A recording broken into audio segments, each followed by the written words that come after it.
My brother uninvited me to Christmas, claiming his elite new friends didn't want a loser like me ruining their high-class aesthetic. He completely forgot that I paid for his children's private school and his wife's luxury car. So I canceled every payment and watched his world crumble. Before we continue today's story, we have an urgent announcement to make. Due to technical issues, we are pivoting towards another channel. Please subscribe to our new channel, Inherited Revenge. You can find the link in the video description, the pinned comment, and the collaboration tag on this video. Make sure to switch over now so you don't miss out. Thank you for your support. Now back to the story. The notification sound on my phone felt like a physical blow, mostly because my head was already pounding with the rhythm of a jackhammer. I was lying in the fetal position on my living room sofa, surrounded by a fortress of used tissues, empty tea mugs, and a bottle of prescription painkillers. 3 days ago, I had undergone an emergency appendectomy. It hadn't been a smooth procedure.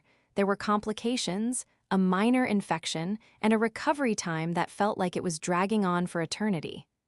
I was weak, I was pale, and I felt incredibly small. I reached for the phone, my hand trembling slightly, not from emotion, not yet, but from the sheer physical exhaustion of moving. I saw the name on the screen, Carter. A small, pathetic wave of relief washed over me. Finally, my older brother was checking on me. I had texted him and his wife, Caroline, before the surgery and again when I got out. I had received a thumbs-up emoji from Caroline and radio silence from Carter. But now, he was calling. He cared.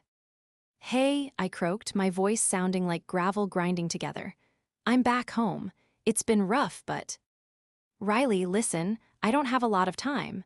Carter's voice cut through the line, crisp, energetic, and completely devoid of concern.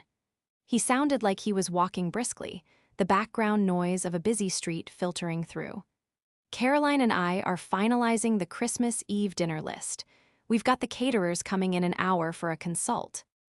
I blinked, the painkillers making my brain slow to process the shift in tone. "Oh, okay.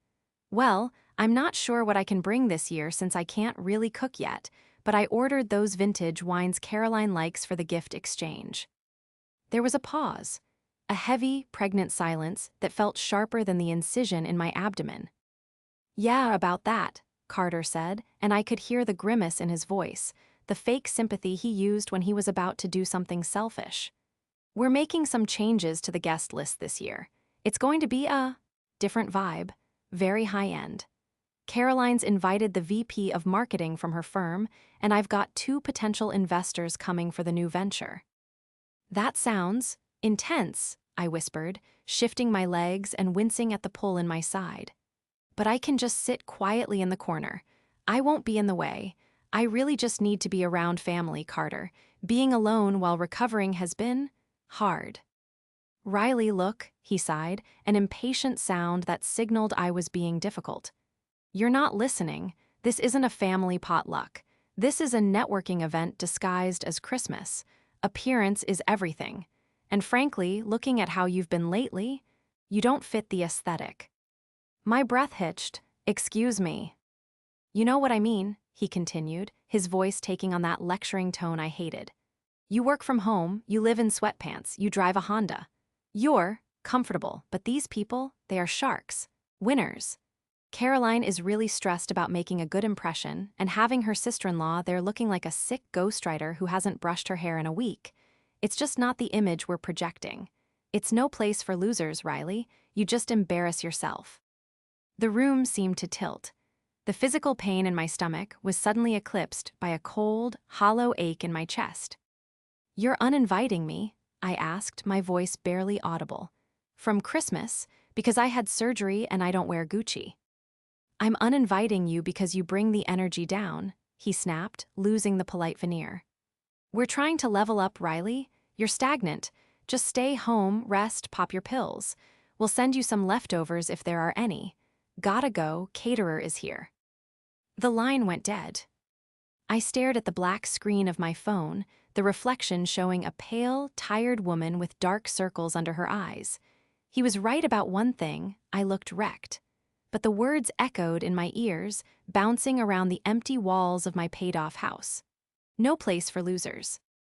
I dropped the phone onto the carpet and closed my eyes, hot tears leaking out despite my best efforts to stop them. It wasn't just the rejection. It was the audacity, the sheer, blinding ignorance of it.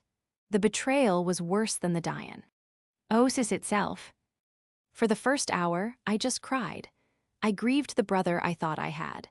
I grieved the family unit I had been clinging to since our parents died 5 years ago. I lay there, letting the silence of the house wrap around me, feeling the isolation settle into my bones. But as the painkillers kicked in and the initial shock began to recede, a different emotion started to take root. It started in my chest, a low, simmering heat that had nothing to do with fever. I pulled myself up, wincing, and shuffled to the kitchen to make tea. Every step was a reminder of my physical weakness, which only served to highlight the cruelty of what Carter had just done. He knew I was alone. He knew I was in pain, and he had kicked me while I was down because I didn't fit his aesthetic. I sat at my kitchen island, clutching the warm mug, and unlocked my phone again. I navigated to Instagram. There they were. Caroline had posted a story 10 minutes ago. It was a video of their living room, my brother's living room. It was decked out in gold and white decorations. A massive tree touched the vaulted ceiling. In the background, I could hear classical music playing. "Prepping for the biggest night of the year," the caption read. "Exclusive guest list only, high life success, no negativity." I watched it loop 3 times. No negativity. That was code for no Riley. I zoomed in on the video. I saw the new leather sectional sofa I had helped them pick out. I saw the expansive bay window looking out over the manicured lawn. I saw my nephew, Rowan, running past the camera in his school uniform, the one with the embroidered crest of St. Jude's Preparatory Academy. My thumb hovered over the screen. Carter called me a loser. He called me stagnant. He said I didn't fit in with winners. I looked down at my attire, oversized gray sweatpants and a stained hoodie. To the outside world, to Carter and Caroline's shallow new friends, I probably looked like a woman who had given up. I was a ghostwriter. My name wasn't on the bestsellers I wrote. My face wasn't on the Forbes articles I structured for tech CEOs. I was the invisible engine behind other people's fame. I lived quietly. I saved aggressively. And because I lived quietly, Carter assumed I was struggling, or, at best, just getting by. He had forgotten the conversation we had 3 years ago. The one where he sat at this very kitchen island, crying into a scotch, telling me he was going to lose the house because his first startup had imploded.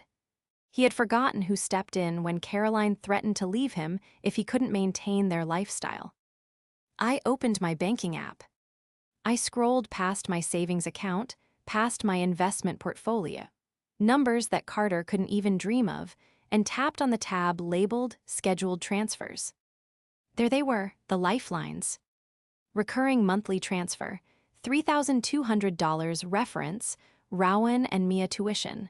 Recurring monthly transfer, $850 reference, Caroline lease, Lexus. Recurring monthly transfer, $500 reference, family support groceries.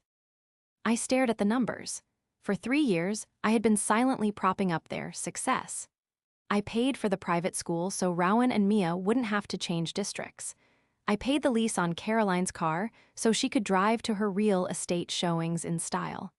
I sent extra cash for groceries that I knew they spent on dinners out, just so the kids wouldn't eat instant noodles. I did it because I loved them. I did it because they were family. "Stagnant," I whispered to the empty room. "Loser." A cold smile touched my lips. It wasn't a happy smile. It was the smile of a demolition expert looking at a condemned building. Carter thought he was cutting off a dead limb to make his tree look prettier. He had no idea he was actually severing the roots. He wanted a Christmas for winners. Fine, I would give him exactly that. But he had forgotten one crucial thing: winners pay their own bills. To understand why this hurt so much, you have to understand the history. Carter is 4 years older than me. Growing up, he was the golden boy. He was the quarterback, the prom king, the one with the charismatic smile that could charm a teacher into changing a grade. I was the bookworm, the quiet one, the nerd in the library. Our parents adored him, and frankly, so did I. He had a magnetic pull. When we lost Mom and Dad in a car accident 5 years ago, that dynamic shifted, but the roles remained the same in his head. He was the leader, I was the follower. The inheritance was split 50-50. I invested mine. I bought a modest house in a quiet neighborhood, maxed out my retirement accounts, and poured the rest into my business. I built a reputation in the publishing industry as the fixer, the ghostwriter you called when you had a brilliant idea but zero writing ability. My rates were astronomical, but my lifestyle was invisible. Carter burned through his inheritance in 18 months. He invested in a luxury lifestyle brand that sold overpriced watches. It failed. Then he tried to launch a tech incubator without knowing how to code. That failed. He bought a massive house he couldn't afford because he insisted that perception is reality. 3 years ago, reality came crashing down. I remember the night vividly. It was raining. Carter showed up at my door, soaked, his eyes red-rimmed. He told me everything. The credit cards were maxed out. The mortgage was 3 months behind. Caroline, who had grown up wealthy and had no intention of being anything else, was talking about taking the kids and moving back to her parents' estate in Connecticut. "I can't lose them, Riley," he had sobbed, clutching my hand. "I just need time. I have a new project. It's going to be huge. I just need a runway, please. You're the only one I can trust." I couldn't say no. I couldn't let my nephew Rowan, who was 7 at the time, and my niece Mia, who was 5, lose their home. So we made a deal, a private deal. I would cover the essentials, the tuition and the car, directly. I didn't want the money going into Carter's account where it would disappear into business expenses. I would pay the school and the dealership directly. In exchange, he promised to get a real job, stabilize his finances, and pay me back eventually. He never got a real job, he just consulted, and he never paid me back a dime. Instead, he morphed into this new version of himself. The antagonist in my life, though I was too blind to see it until today. Enter Caroline. Caroline wasn't evil, but she was deeply, profoundly shallow. She worked as a luxury real estate associate, which mostly meant she attended galas and posted photos of houses she didn't sell. She was the one who whispered in Carter's ear that they deserved the best. She was the one who looked at my Honda Civic with a curled lip and asked, "Oh, are you still driving?" That. Over the last year, their behavior had shifted from gratitude to entitlement. They stopped saying thank you when I picked up the kids. They stopped inviting me to dinner unless they needed a babysitter. Carter started making little digs about my job. "It's cute that you write little stories," he'd say at Thanksgiving. "But when are you going to get into the real business world? You know, scale up." I bit my tongue. I always bit my tongue. I told myself he was just stressed. I told myself he was insecure because his little sister was bailing him out. But this phone call, this no place for losers speech, this was different. This wasn't insecurity. This was contempt. I thought about the kids. Rowan, now 10, was struggling with math, and I spent 2 nights a week tutoring him over Zoom. Mia, 8, loved drawing, and I sent her professional art supplies every month. "They're going to suffer," a voice in my head whispered. "If you cut the money, the kids suffer." I hesitated. My finger hovered over the cancel button on the bank transfer for St. Jude's Academy. Then I remembered Carter's voice. "We're trying to level up. You're stagnant." He was using my money to pretend he was rich while spitting on the person providing it. He was teaching those children that their aunt was lesser than because she didn't wear designer labels. He was teaching them that love is transactional and appearance is God. If I kept paying, I wasn't helping them. I was enabling a delusion that would eventually destroy them anyway. I sat up straighter, ignoring the twinge in my stitches. It was time for Carter to learn what stagnant really felt like. It was time to introduce him to the reality he had been avoiding for 3 years. I wasn't just a sister anymore. I was the bank, and the bank was closing for the holidays. My finger hovered over the cancel button. A strange calm washed over me, displacing the earlier hurt and humiliation. It was the clarity of a surgeon preparing to excise a tumor. I tapped the screen. Are you sure you want to cancel this recurring transfer? This action cannot be undone. I tapped yes. The screen refreshed. Transfer canceled. That was the tuition for St. Jude S. $3,200 a month gone. The next payment was due in 3 days. I moved down the list. The lease on Caroline's Lexus SUV, $850 a month, due on the 15th. Cancel. Next, the Family Support Fund, $500 a month. Cancel. I sat back in my chair, the silence of the house feeling different now. It wasn't lonely, it was potent. I had just removed nearly $5,000 of monthly income from my brother's life with 3 taps of a finger. But I wasn't done. Anger, real anger, is cold. It requires strategy. If I just stopped paying, they would eventually notice when the school called or the repo man showed up. But I wanted them to know why. I wanted them to understand exactly who they had just discarded. I opened my laptop and pulled up my work email. I had a deadline for a ghostwritten memoir for a tech CEO in Silicon Valley, but that could wait. I started a new document. I began to compile a meticulous spreadsheet. I went back 3 years in my bank statements, every transfer, every emergency loan for a business opportunity. Every time I covered a vet bill for their purebred dog, every time I paid for a networking dinner because Carter forgot his wallet. The total was staggering, over $150,000 in 3 years. I stared at the number. That was a house. That was a retirement fund. That was a life. And I had given it freely, out of love, while they drove around in a leased Lexus calling me a loser. I needed to be sure. I needed to know exactly how deep their delusion went. I remembered Carter mentioning a new venture with 2 potential investors. He had been vague about it, as always. I did a little digging. I knew the name of his new LLC because I had paid the filing fee for it 6 months ago. Prestige Global Holdings.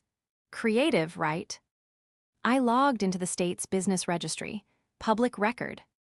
The status, active, not in good standing. He hadn't filed his annual report. Then I went to LinkedIn. I found the profile of the VP of Marketing Caroline was trying to impress. Her name was Jessica. I didn't know her, but we had a mutual connection, a literary agent I had worked with on a previous project. I sent a casual message to the agent. Hey, long time, hope you're well. Random question, do you know Jessica from Caroline's firm? My sister-in-law is trying to impress her this Christmas. Just curious what her deal is. The reply came back 20 minutes later. Riley, great to hear from you. Jessica? Oh God, she's notorious. Total shark. Obsessed with status. If you're not wearing the right label, you don't exist to her. Good luck to your sister-in-law. Why do you ask? Just family drama, I typed back. Thanks for the intel. So that was it. They weren't just being mean, they were terrified. They were terrified of being exposed as frauds to people who could smell desperation. And I was the visible evidence of their mediocrity. I decided to make one more move. I called the admissions office at St. Jude S. Hi, this is Riley, Rowan, and Mia's aunt, I said, keeping my voice professional. I handle the tuition payments. I just wanted to confirm the current status of the account before the holidays. One moment, please, the administrator said. I heard typing. Ah, yes, the account is current through November. The December payment is due on the 10th. We did notice a discrepancy in the extracurricular fees, though. There's an outstanding balance for the ski trip. The ski trip, I asked. How much? $2,500. It was due last week. We've sent 2 reminders to Mr. and Mrs. last name. My jaw tightened. Carter had told me the ski trip was covered by a bonus. He had lied, again. I see, I said. Well, I'm calling to inform you that I will no longer be the payer on this account, effective immediately. All future billing should go directly to my brother. I've canceled the automatic draft. There was a pause. Oh, I understand. Should I update the contact information? Yes, I said. Please remove my email and phone number entirely. And good luck. I hung up. The trap was set. The tuition was due in 3 days. The ski trip was already overdue. And Carter was busy leveling up his Christmas decorations. 2 days passed. Silence from Carter. Silence from Caroline. On the third day, December 10th, my phone rang at 10:00 a.m. It was Carter. I let it go to voicemail. It rang again immediately, then a text, "Call me now." I waited 10 minutes, made myself a fresh cup of coffee, and then, with trembling hands that I forced to be steady, I called him back. "What?" I answered, keeping my voice flat. "What did you do?" Carter screamed. He didn't even say hello. He was in full panic mode, his voice cracking. "The school just called. They said the payment bounced. They said you removed your card." "Hello to you too, Carter," I said, sipping my coffee. "How's the Christmas prep going?" "Don't play games with me, Riley," he yelled. "I'm in the middle of a meeting. The administrator called me and said if the tuition isn't paid by 5:00 p.m. today, the kids are unenrolled for the spring semester. What the hell is going on? Did your bank screw up?" "No," I said calmly. "I canceled it." "You, what?" The silence on the other end was deafening. Why would you do that?" "Because," I said, channeling every ounce of ice I had in my veins, "I'm a loser. Remember, you told me 3 days ago. No place for losers. Losers don't pay for private school, Carter. Winners do. And since you're such a winner now, with your high-end friends and your exclusive Christmas, I figured you didn't need my stagnant money anymore." "You petty little," he sputtered, grasping for words. "You're doing this now, before Christmas. You're punishing the kids because I hurt your feelings." "I'm not punishing anyone." I corrected him. "I'm stepping back. You said I bring the energy down. You said I don't fit the aesthetic. Well, neither does my money. You can't have it both ways, Carter. You can't treat me like trash in private and use me as an ATM in public." "It's $3,200, Riley," he shouted. "I don't have that kind of cash sitting around. I'm liquidating assets for the business launch." "Then maybe you shouldn't have bought a $500 tree topper," I said. "Or maybe you should ask your new investors. I'm sure they'd love to help a winner like you." "You are ruining Christmas," he shrieked. "Caroline is going to flip. Do you have any idea how much stress she is under?" "Actually, I do," I said. "Because I just canceled the lease payment on her Lexus too. That's due on the 15th. You might want to let her know." "You B***, he screamed. "You can't do that. That car is in her name." "And the payments were coming from my account," I reminded him. "Not anymore. Good luck with the aesthetic, Carter." I hung up. My heart was pounding so hard I thought it might burst my stitches. I was shaking. It felt terrible. It felt amazing. 10 minutes later, my phone lit up again. Caroline. I stared at it. She never called me. She only texted when she needed something. I answered. "Riley, what is going on?"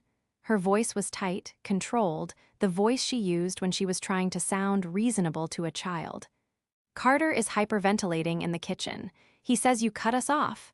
Is this a joke?" "Hi, Caroline," I said. "No joke. I'm just respecting Carter's wishes. He was very clear that I don't fit in with your new lifestyle. I didn't want my loser money to taint your success." "Oh my God, stop being so dramatic," she snapped, the mask slipping. "He didn't mean it like that. He's just stressed about the party. Look, just turn the payments back on and you can come to Christmas. Okay? We'll make space. We can put a chair at the end of the table." I actually laughed, a harsh, barking sound. "You'll make space? You'll put a chair? Caroline, do you hear yourself? You think I'm doing this to get an invite back to your superficial little party." "Then what do you want?" she demanded. "An apology? Fine, I'm sorry Carter was rude. There, happy? Now fix the tuition. If Rowan gets kicked out of St. Jude's, we will be the laughing stock of the club. That's what this is about, I said softly. The club, not Rowan's education, not my feelings, the club. This is the real world, Riley, she yelled. Appearances matter. We are building a brand. We don't have the luxury of sitting around in sweatpants feeling sorry for ourselves. We have to project success to attract success. Well, I said, then you better start projecting a way to pay for it, because I'm done. The bank of Riley is closed. Permanently. You will regret this, she hissed. You are destroying this family. No, Caroline, I said. I'm just stopped paying for the costumes. The fallout was immediate and chaotic. For the next 2 days, my phone was a war zone. Carter sent a barrage of texts, alternating between begging, please, Riley, just for this month, I promise I'll pay you back in January, and threatening, I'm going to tell everyone you're mentally unstable. I'll sue you for breach of verbal contract. I screenshot everything. Then came the flying monkeys. Our distant aunt, who I hadn't spoken to in a year, called to tell me I was being cruel to the children. Carter had obviously spun a story that I had snapped and was trying to hurt them out of jealousy. He says you're on heavy painkillers and not thinking straight, Aunt Brenda said, her voice dripping with concern. He's worried about you, Riley. He says you threatened to ruin Christmas. Did he mention he uninvited me because I wasn't aesthetic enough? I asked. Well, he said you were unwell, she hedged, and that it might be too much for you, but to cut off the children, that's low, Riley. Ask him about the tuition, Brenda, I said. Ask him who has paid it for 3 years. Ask him why he doesn't have $3,000 to his name. I didn't wait for her answer. I blocked her too. But the real escalation happened on December 14th. I received a notification from my credit card company. Fraud alert. Attempted charge of $5,000 at Bergdorf Goodman. My blood ran cold. I logged in. It was my emergency card. The one I had given Carter 2 years ago for absolute emergencies only when his car broke down in the middle of nowhere. I had forgotten he still had the number. He was trying to buy, what, gifts, or maybe something to resell for cash. I called the bank immediately. That's not me, cancel the card, mark it as stolen. We'll take care of it, ma'am, the agent said. Since the physical card wasn't present, we can block the transaction. He had tried to steal from me, after everything. That was the moment the last shred of guilt evaporated. This wasn't just a brother being a jerk. This was financial abuse. This was a man who felt so entitled to my resources that he would commit a crime to maintain his facade. I needed to protect myself. I called my lawyer, an old friend from college named Sarah. I need to formalize the loan, I told her, my voice shaking with rage. I have the spreadsheet, the $150,000. It was always discussed as a loan, even if we didn't sign papers. I have texts where he says, I'll pay you back. Can we put a lien on his house? If you have the texts, we can certainly send a demand letter, Sarah said, her lawyer voice sharp and professional. It might not get you the money back immediately, but it will freeze him. If he tries to refinance or sell, he'll have to deal with you first. Do it, I said. Draft it today. Send it to arrive on Christmas Eve. Riley, Sarah softened. Are you sure, Christmas Eve? He wanted a high-end Christmas, I said. Nothing says high-end like a legal courier. While Sarah worked on the legal side, I did a little more digging into Caroline. If Carter was desperate enough to use my credit card, Caroline must be desperate too. I went back to the VP of marketing. She was trying to impress. I looked at the guest list for the exclusive party Carter had bragged about. He had foolishly shared a Google Doc with me weeks ago for input before uninviting me. I saw the names, Jessica, the VP, the 2 investors, a few neighbors from their gated community. I realized something. These people didn't know the real Carter and Caroline. They only knew the mask. And then I saw it. A post on our neighborhood Facebook group. I still followed their local page. Selling 2021 Lexus SUV. Lease takeover. Immaculate condition. Need to upgrade to a larger vehicle for growing family. DM for details. Caroline was trying to offload the lease I had just stopped paying. She was trying to get someone else to take the debt before the repo man came. Growing family? That was a lie. She was scrambling. They were both scrambling. The facade was cracking, and they were trying to use duct tape to hold it together. But the biggest blow was yet to come. My phone pinged.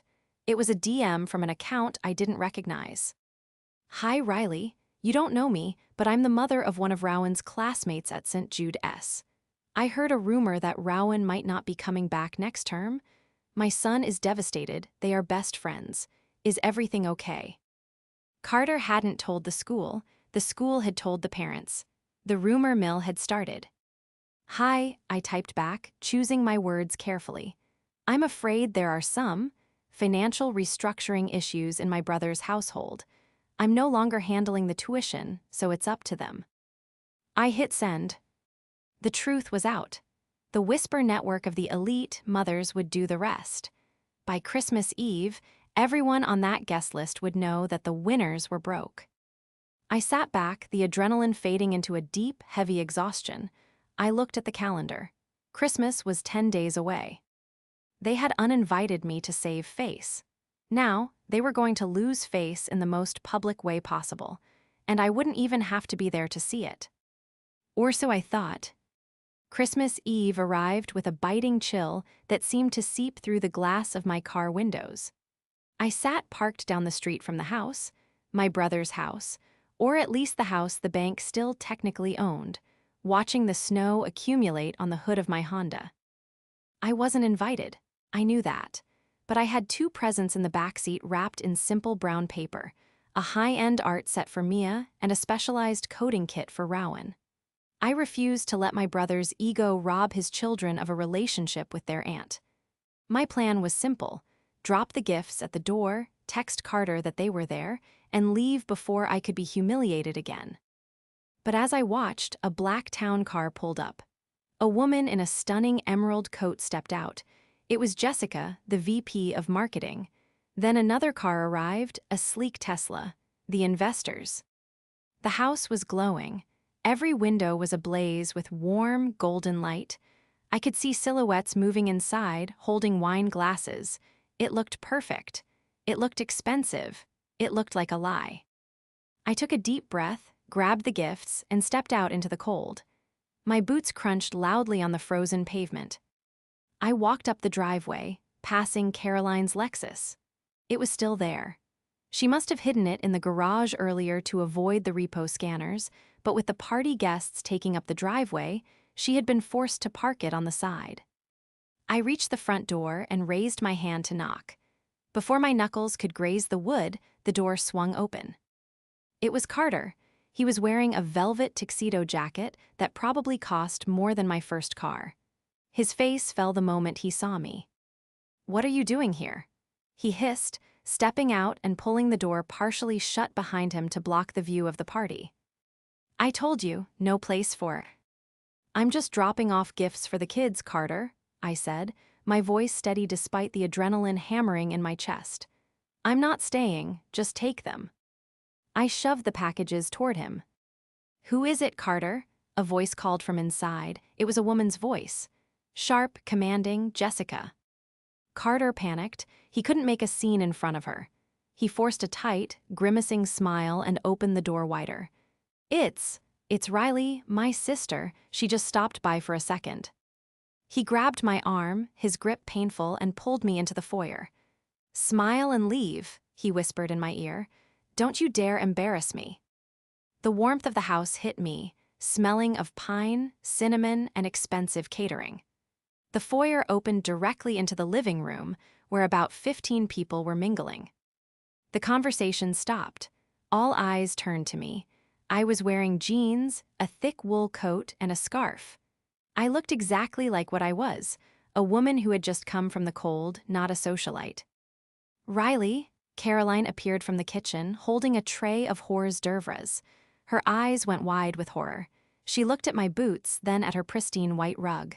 We weren't expecting you." "I was just leaving," I said, looking directly at her. Just dropping these off for Rowan and Mia. Wait a moment, Jessica stepped forward. She was intimidatingly elegant, holding a glass of champagne. She squinted at me, then at Carter. Riley, as in, Riley last name. Carter laughed nervously. Yes, she's my little sister. She's in between things right now. Struggling a bit, you know how it is. We try to help her out where we can. He was doing it again, painting me as the charity case to elevate himself. Jessica ignored him. She walked right up to me. You're the ghostwriter, aren't you? The one who structured the Horizon memoir and the Tech Tierra piece. The room went silent. Carter blinked. What? No, she just writes, blogs, little stories. She's the best structural editor on the East Coast, Jessica said, her tone shifting from social politeness to professional reverence. My boss tried to hire you last year. You cost a fortune. He said your waiting list was 6 months long. I smiled, a small, genuine smile. 8 months now. It's nice to meet you, Jessica. Carter's face drained of color. The narrative was slipping. I think you're mistaken. Riley relies on us for. Actually, Carter, I interrupted, my voice carrying clearly through the silent room. I think we should stop pretending. Riley, don't, Caroline warned, her voice trembling. Don't what? I asked, turning to her. Don't tell them that I paid for the wine they're drinking or the deposit on the catering. She's on medication, Carter shouted, his laugh high-pitched and frantic. She's confused, post-surgery delirium. I'm not confused, I said, reaching into my bag. I pulled out a thick envelope. It wasn't the gifts. It was the legal packet my lawyer had drafted. And I'm not a loser, Carter. Losers don't fund your lifestyle for 3 years while you pretend to be a tycoon. I walked over to the side table, right next to the investors, and placed the envelope down with a heavy thud. That is a formal demand for repayment of the $150,000 I've loaned you since 2021, I said, addressing the room but looking at Carter. Including the tuition for St. Jude, that you told everyone you paid with your bonuses, and the lease on the Lexus outside. You're lying, Carter screamed, lunging forward. One of the investors, a tall man in a gray suit, stepped in front of him. Let her speak, the investor said, his eyes narrowing at Carter. I canceled the payments 3 weeks ago, I continued, feeling lighter with every word. Because you told me I didn't fit your aesthetic. You were right. I don't. I pay my bills. Suddenly, the room was bathed in pulsing orange and yellow light. It was coming from the bay window. We all turned. Outside, a massive tow truck had backed into the driveway. The flashing lights reflected off the snow, casting a chaotic, strobe-like glow over the perfect Christmas tree. The driver hopped out, holding a clipboard. He walked up to the front door, which was still partially open, and knocked loudly on the glass. Looking for a Caroline last name? The driver shouted, his voice muffled but audible through the glass. Order for repossession on a 2021 Lexus. Key or hook, lady, your choice. The silence in the living room was absolute. It was heavy, suffocating, and total. Caroline dropped the tray of hors d'oeuvres. The crash of breaking ceramic and the splatter of shrimp cocktail was the only sound. Jessica looked at the window, then at the demand letter on the table, and finally at Carter. Her expression wasn't angry, it was pitying. I think we should go, she said quietly to the investors. No, wait, Carter scrambled toward them, grabbing the investor's SL. Eve, it's a misunderstanding, a banking error. Riley set this up. She's trying to sabotage the deal. The investor shook Carter's hand off his suit jacket as if it were covered in slime. The only error here, Carter, the man said coldly, was assuming we wouldn't do our due diligence. We knew about the LLC filing status. We just wanted to see if you'd be honest about it. Clearly, honesty isn't your strong suit. They walked out. They stepped right over the spilled shrimp cocktail. They walked past the stunned Carter. They walked out the door, past the repo man who was currently hooking up the Lexus, and into the cold night. I stood alone in the center of the room. The high society crowd was putting on their coats, eager to escape the awkwardness. Carter turned to me. He looked small. He looked aged.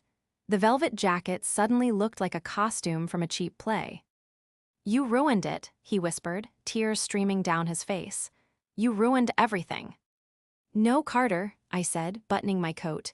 "I just turned the lights on." The aftermath wasn't explosive. It was a slow, pathetic deflation. I didn't stay to watch the car get towed. I didn't stay to hear Caroline screaming at Carter. I walked out to my Honda, sat in the driver's seat, and just breathed.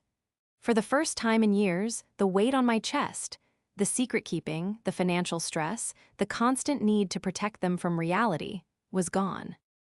I drove home, made myself a cup of hot chocolate, and watched a movie. I spent Christmas Day alone, and it was the most peaceful holiday I had ever had. In the weeks that followed, the house of cards collapsed completely. Without my funding and with no investors, Carter couldn't sustain the mortgage. They put the house on the market in January. It sold quickly, but after paying off the bank and the liens, including mine, which Sarah had filed promptly, they walked away with almost nothing. The Prestige Global Holdings dream died a quiet death.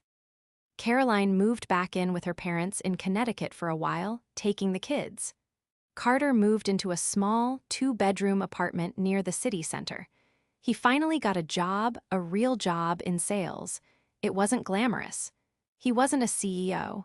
He was a mid-level account manager selling HVAC systems. I didn't speak to them for 3 months. I needed the distance.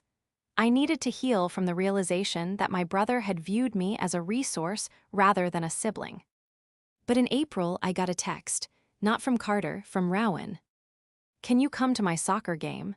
Dad says he can't make it." I went. I sat on the bleachers, watching my nephew run around on a muddy public school field. He wasn't wearing the St. Jude's uniform anymore.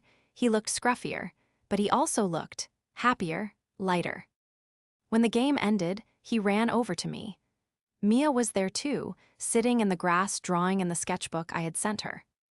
"Aunt Riley," Rowan hugged me, getting mud on my coat. I didn't care.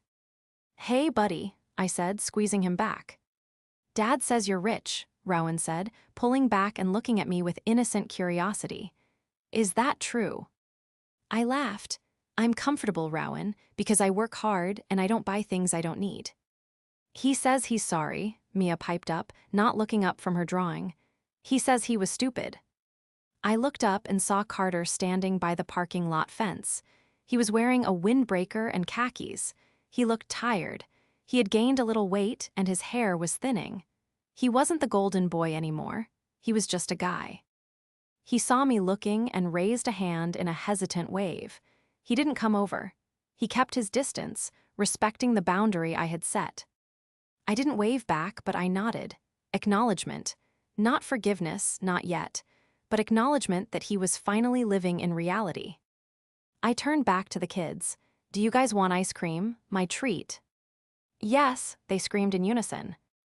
As we walked toward my car, my reliable, paid-off Honda, I realized something important. Carter had been right about one thing: that Christmas party was no place for losers.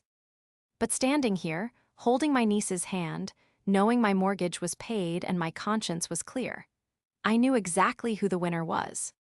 I wasn't the one who needed an audience to feel valuable. I wasn't the one who needed a velvet jacket to feel important. I was Riley. I was the fixer. And for the first time in my life, I had fixed my own life first. And that was the best aesthetic of all.